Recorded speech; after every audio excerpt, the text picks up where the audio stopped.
अनाथ बेटा। रूपा और शेखर सरिता विहार में रहते हैं। वो अपनी जिंदगी में बेहद खुश होते हैं। दोनों का शौर्य नाम का एक बेटा भी होता है, जिस पर दोनों ही अपनी जान छिड़कते हैं।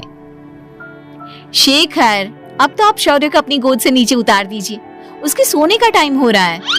नहीं रूपा, इसे मेरे पास ही रहने दो प्लीज। मैं थोड़ी देर में इसे बिस्तर में सुला दूंगा। लेकिन कल सुबह आपकी ऑफिस में मीटिंग भी तो है ना, और इसके लिए आपको कल जल्दी भी तो निकलना होगा। जाइए, आप भी जाकर सो जाइए। क्या यार, अभी तो मेरी गोद में आया था मेरा बेटा और तुम उसे लेकर जा रही हो। बाद में कर लेना अपने बेटे से प्यार, अभी जाकर सो जाइए। रूपा शेखर से शौर्य को ले रही होती है कि तभी शौर्य रोने लगता है। शौर्य को रोता देखकर रूपा उसे फिर से शेखर को थमा देती है। आपका बेटा ना एक नंबर का नौटंकी है, बिल्कुल आप पर गया है वो। साफ बोलो ना, तुम्हें जलन होती है हम दोनों बाप बेटे का प्यार देखकर। पहले बड़ा तो होने दो तुम शौर्य को, फिर देखना वो सबसे ज्यादा मुझे ही प्यार करेगा।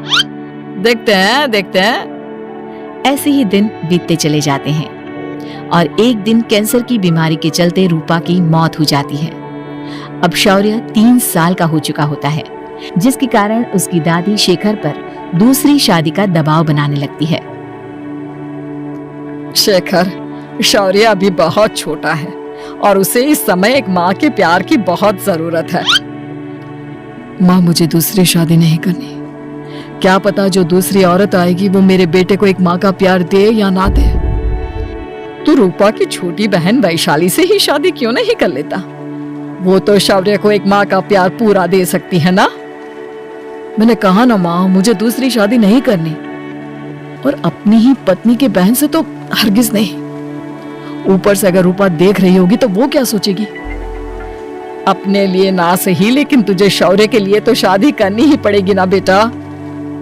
शेखर कुछ कहता उससे पहले ही अंजुमन उसे रूपा की कसम दे देती है, जिसके आगे मजबूर होकर शेखर शादी के लिए हामी भर देता है। देखो वैशाली, मैंने तुमसे शादी सिर्फ अपने बच्चे के लिए की है। मैं चाहता हूँ कि तुम उसे एक माँ का भरपूर प्यार दो। शौर्य, आपके साथ साथ मेरा भी कुछ लगता है।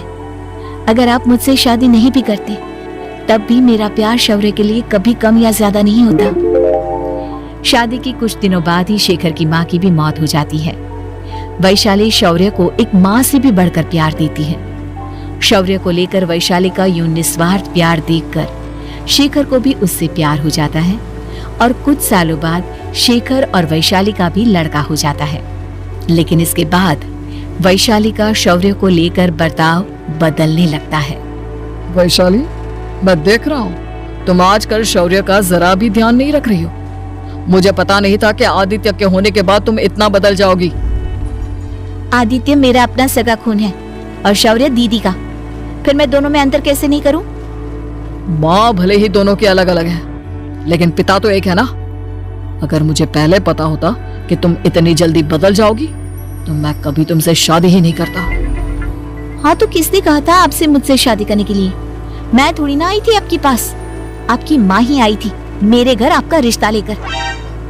वैशाली, मुझे तुमसे ऐसी उम्मीद नहीं थी। गुस्से में शेखर अपना पैर पटकता हुआ शौर्य को वहाँ से लेकर चला जाता है। पापा, मम्मा मुझसे प्यार क्यों नहीं करती? क्या मैं उनका सगा बेटा नहीं हूँ इसलिए मुझसे प्यार नहीं करती? मम्मा नहीं करती तो क्या हुआ बेटा, पापा तो करते हैं ना आपसे प्यार। कुछ दिनों के बाद, आज तुझे खाना पीना कुछ नहीं मिलेगा, चल चुपचाप से अपने रूम में जाकर सो जा। माँ, अब भाई को खाना क्यों नहीं दे रही हो? बेटा तू आराम से खाना खा, इस नालायक की चिंता मत कर। एक दिन खाना नहीं खाएगा तो मर नहीं जाएगा ये। अगर भैया नहीं खाएंगे तो मैं भी नहीं खाऊंगा। तू अपने भाई का भक्त क्यों बन रहा है? ये तेरा सौतेला भाई है, सगा नहीं जो तू लक्ष्मण बन रहा है। माँ, आपको इतना भी नहीं मालूम? श्री राम और लक्ष्मण सगे भाई नहीं थे। श्री राम माता कौशल्या और लक्ष्मण माता सुमित्रा की कोख से जन्मे थे। दोनों की सिर्फ पिता एक थे, लेकिन माँ अलग थी। मुझे ज्यादा ज्ञान देने की जरूरत नहीं है, ये सतयुग और त्रेता युग नहीं है, समझे? आया बड़ा भाई का चमचा। इतना कहकर वैशाली वहां से चली जाती है, जिसके कुछ टाइम बाद शिखर वहां आता है और आदित्य उसे सारी बात बताता है। मुझे माफ कर दो शौर्य, तुम्हारी माँ के जाने के बाद मुझे दूसरी शादी का फैसला करना ही नहीं चाहिए था। अगर मैं दूसरी शादी नहीं करता तो शायद आज तुम्हारी ये हालत ना होती। नहीं पापा, अगर आप शादी नहीं करते तो मुझे आदित्य जैसा छोटा भाई कभी नहीं मिलता। थैंक यू मुझे इतना अच्छा भाई देने के लिए। तुम दोनों हमेशा ऐसे ही साथ रहना, फिर कोई भी तुम दोनों का कुछ नहीं बिगाड़ पाएगा। चलो मैं तुम दोनों को आइसक्रीम खिला कर लाता हूँ, बहुत भूख लग रही है ना। शिखर शौर्य और आदित्य को आइसक्रीम दिलाने लेकर जाता है।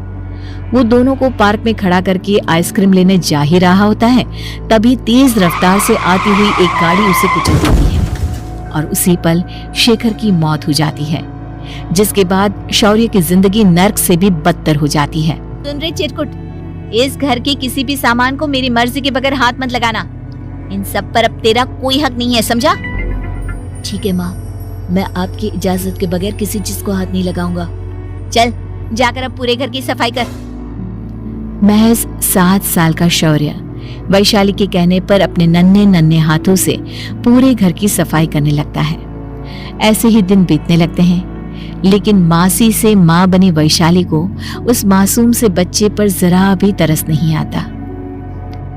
क्यों शौर्य, ये घर में इतनी गंदगी कैसे हो रही है? ढंग से सफाई नहीं की है क्या तूने? माँ मैंने तो अच्छे से सफाई की थी, लेकिन आदित्य बार बार इधर उधर चलकर गंदा कर देता है। अच्छा, खुद से एक काम ढंग से नहीं होता और अपनी गलतियों का जिम्मेदार मेरे बेटे को ठहराता है। इतना कहकर वैशाली बांस का डंडा उठाकर शौर्य को जोर जोर से मारने लगती है। तभी वहां वैशाली के मायके वाले भी आ जाते हैं और उसकी सारी करतूतें देख लेते हैं। माँ मैं ऐसा क्या करूं जिससे आप मुझे भी आदित्य के जितना प्यार करोगी? बोलिए ना माँ, मेरे क्या करने से आपके अंदर मेरे लिए ममता जागेगी? वैशाली शौर्य की एक नहीं सुनती, उसके ऊपर डंडे बरसाती जाती है। हद पार होते देख वैशाली की माँ उसका हाथ पकड़ती है और जोर से उसे थप्पड़ मारती है। यही सब करने के लिए तूने दामाद जी से शादी की थी? हमने सपने में भी तुझसे ऐसी हरकत की उम्मीद नहीं की थी। तू माँ नहीं, माँ के नाम पर एक धब्बा है। बस कीजिए माँ, आदित्य के इस दुनिया में आने से पहले मैंने इसे बहुत प्यार किया था, लेकिन अब जब मेरी खुद की औलाद है तो मैं किसी और के बच्चे से प्यार क्यों करूं? अरे नालायक औरत, जिसे तू किसी और का बच्चा कह रही है वो तेरी खुद की सगी बहन का बच्चा है। बहन है तो क्या हुआ, मेरे अपने बच्चे से बढ़कर तो नहीं हो सकता ना ये कभी। अगर यही बात थी तो तू हमें पहले बता देती, हम शौर्य को अपने साथ ले जाते। उसे इस तरह प्रताड़ित करने की क्या जरूरत थी? अगर आपको लेकर जाना है ना तो ले जाइए इसे, मैं नहीं रोकूंगी। नहीं माँ, मुझे कहीं नहीं जाना, मुझे आपके साथ ही रहना है। मैं तेरी कोई माँ बाबा नहीं हूँ, तेरी माँ मर चुकी है, समझा? अब निकल जा मेरे घर से। माँ अब बहुत गंदी हो, मुझे भी नहीं रहना आपके साथ, मैं भी भाई के साथ ही जाऊंगा। अरे तू क्यों जाएगा, तू तो मेरा सगा बेटा है, जाने दे इसे। हम यहाँ ऐश से रहेंगे, तुम्हारे पापा बहुत सारी जमीन जायदाद छोड़ गए हैं तुम्हारे लिए। नहीं माँ, मुझे भाई के साथ जाना है। आप अच्छी नहीं हो, आप बहुत बुरी हो, आप भाई को बहुत परेशान करती हो। देख वैशाली, तुझसे ज्यादा समझ तो इस मासूम बच्चे में है। ये तेरे बुरे कर्मों का ही नतीजा है जो आज तेरी सगी औलाद खुद से तुझे ठुकरा रही है। आदित्य, तुझे इस शौर्य ने भड़काया है ना मेरे खिलाफ? नहीं माँ, मुझे किसी ने भड़काया नहीं, पर मैं सब देखता हूँ, सब समझता हूँ। भाई बहुत अच्छा है, वो आपकी जैसा नहीं है। चलिए नानी। इतना कहकर वैशाली के मायके वाले आदित्य और शौर्य को अपने साथ ले जाते हैं और इस तरह वैशाली बड़े से घर में अकेली पड़ जाती है। 2 बेटों के होते हुए भी आज उसे माँ कहकर बुलाने वाला कोई नहीं होता।